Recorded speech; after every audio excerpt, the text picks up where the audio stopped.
मैं ब्रजेश कुमार, सहायक प्राध्यापक विधि, शासकीय पीजी कॉलेज अंबिकापुर। आज मैं भारतीय दंड संहिता के अंतर्गत आपराधिक षड्यंत्र क्रिमिनल कॉन्स्पिरेसी के बारे में चर्चा करेंगे। यह अपराध दंड संहिता में मूल रूप से जब संहिताबद्ध किया गया था उस समय जोड़ा नहीं गया था। यह संहिता में 1913 में संशोधन के द्वारा एक अलग अध्याय 5 का के द्वारा समाहित किया गया है। यह अवेटमेंट के भांति यह भी अपूर्ण अपराध या अपरिपक्व अपराध इनक्वायट ऑफेंस है, क्योंकि यहाँ पर मात्र व्यक्ति के 2 या 2 से अधिक व्यक्तियों की सहमति और वह सहमति किसी अपराध को कारित करने के लिए हो अथवा कोई वैध कार्य अवैध ढंग से कारित करने के लिए हो तो हम इसे अपराध के श्रेणी में रखते हैं। इसलिए दुष्प्रेरण के भांति ही आपराधिक षड्यंत्र भी एक अपरिपक्व अथवा अपूर्ण अपराध है।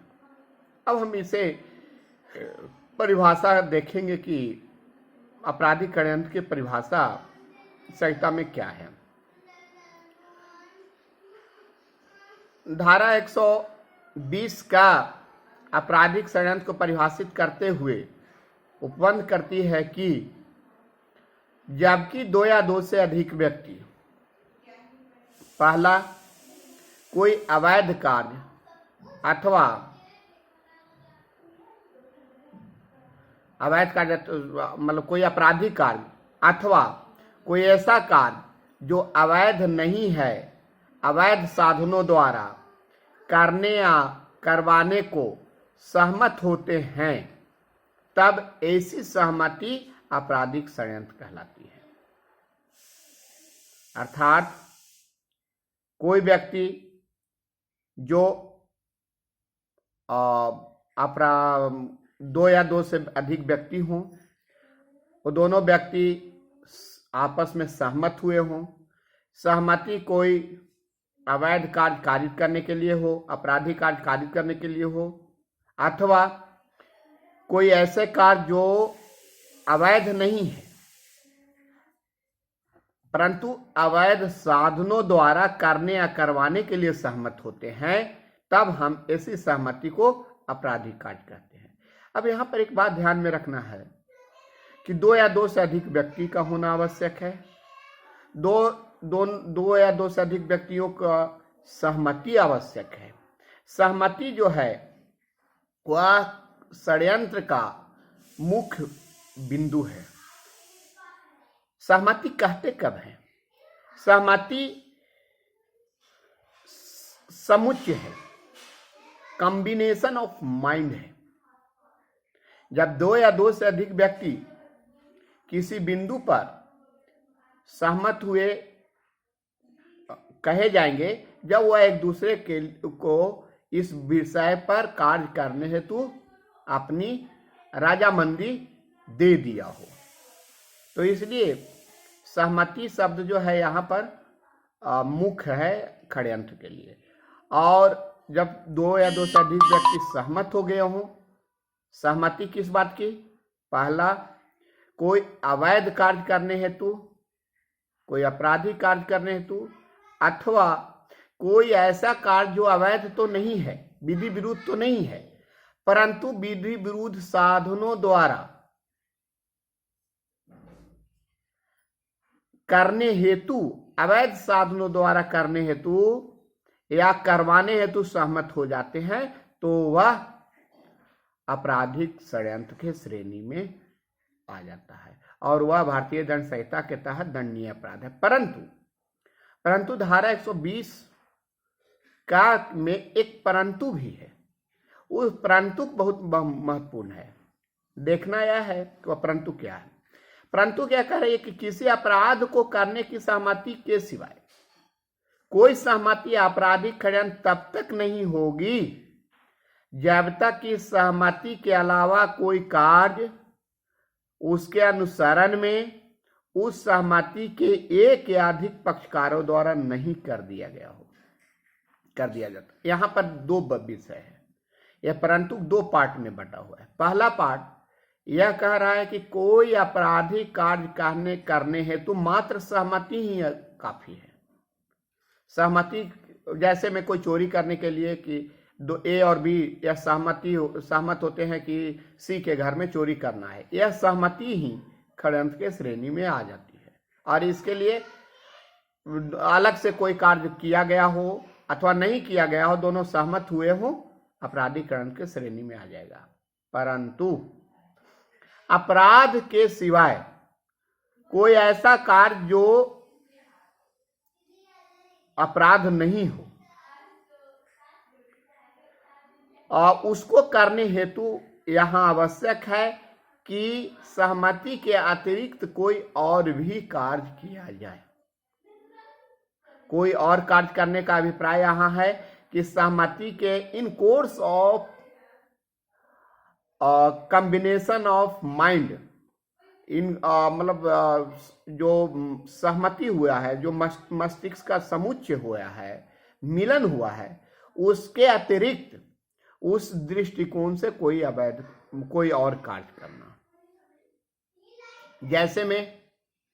जैसे में एक उदाहरण देना, किसी व्यक्ति को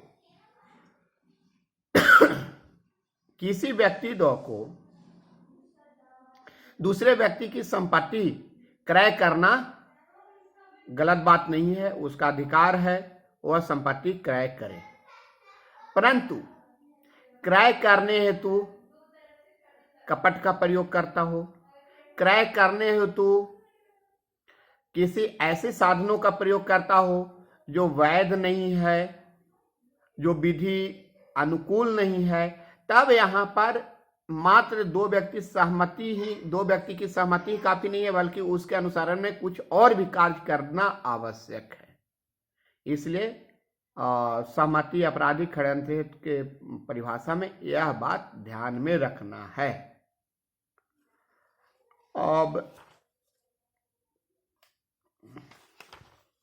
आपराधिक षड्यंत्र को ध्यान में इसके आपराधिक षड्यंत्र के दंड, आपराधिक षड्यंत्र के दंड जो है, ये क्रिमिनल कॉन्स्पिरेसी के लिए जो दंड है वह संहिता के धारा 120 ख में वर्णित है।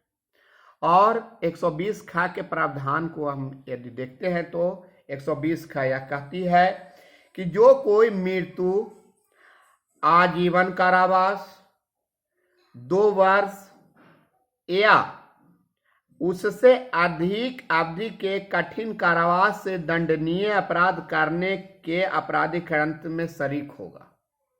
अर्थात कोई मृत्यु कारित करने, आजीवन कारावास या 2 वर्ष से अधिक दंड से दंडनीय किसी अपराध को कारित करने हेतु आपराधिक षड्यंत्र में शामिल होता है, शरीक होता है। और यदि षड्यंत्र के दंड के लिए संहिता में कोई एक्सप्रेसली अभिव्यक्त रूप से उपबंध नहीं है अलग से, जैसे में अपराध के लिए तो उपबंध है दंड का, परंतु अपराध के लिए यदि कोई षड्यंत्र करता है तो उसके लिए दंड का अलग से कोई प्रावधान नहीं है, तो वह उसी प्रकार दंडित किया जाएगा मानो उसने ऐसे अपराध का दुष्प्रेरण किया हो। ठीक, अब दुष्प्रेरण हम आपको मैं बता दूं, मैं आपराधिक षड्यंत्र और दुष्प्रेरण दोनों, दुष्प्रेरण के दंड के बारे में आपसे चर्चा नहीं किए हैं, इसीलिए कि पहले मैं आपराधिक षड्यंत्र को समझा देना चाह रहा था, क्योंकि दंड आपराधिक षड्यंत्र और दुष्प्रेरण के लिए एक ही जैसा है, इसलिए उसको हम सेक्शन 109 और उसके आगे संक्षिप्त रूप से मैं आपको बताऊंगा। धारा 120 खंड धारा 120 खंड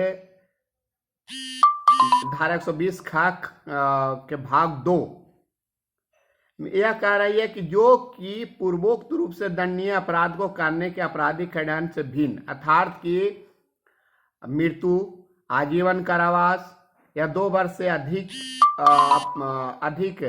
दंड से दंडनीय अपराध के सिवाय किसी आपराधिक षड्यंत्र में शरीक होगा अर्थात कि 2 वर्ष से कम से दंडनीय अपराध के आपराधिक षड्यंत्र में सम्मिलित होगा तो वह दोनों में से किसी भांति के कारावास से जिसकी अवधि 6 मास से अधिक की नहीं होगी अथवा या शब्द का प्रयोग किया जा रहा है या जुर्माने से या दोनों से दंडित किया जाएगा। तो यहाँ एक बात ध्यान में रखना है, 2 वर्ष से अधिक के दंडनीय अपराध के लिए दंडनीय अपराध के हेतु आपराधिक षड्यंत्र करेगा तो वह दुष्प्रेरण में जैसा परिभाषित दंड का प्रावधान किया गया है सेक्शन 109 से लेकर 120 तक में उसके अनुरूप उसको दंड मिलेगा। यदि वह 2 वर्ष से कम से दंडनीय अपराध का कोई आपराधिक षड्यंत्र करेगा तो उसे 6 माह तक के अथवा जुर्माने से अथवा दोनों प्रकार में से उसे दंडित किया जाएगा। ठीक, इस प्रकार से आपराधिक जो षड्यंत्र संहिता में परिभाषित है उसे मैं बताने का प्रयास किया। धन्यवाद।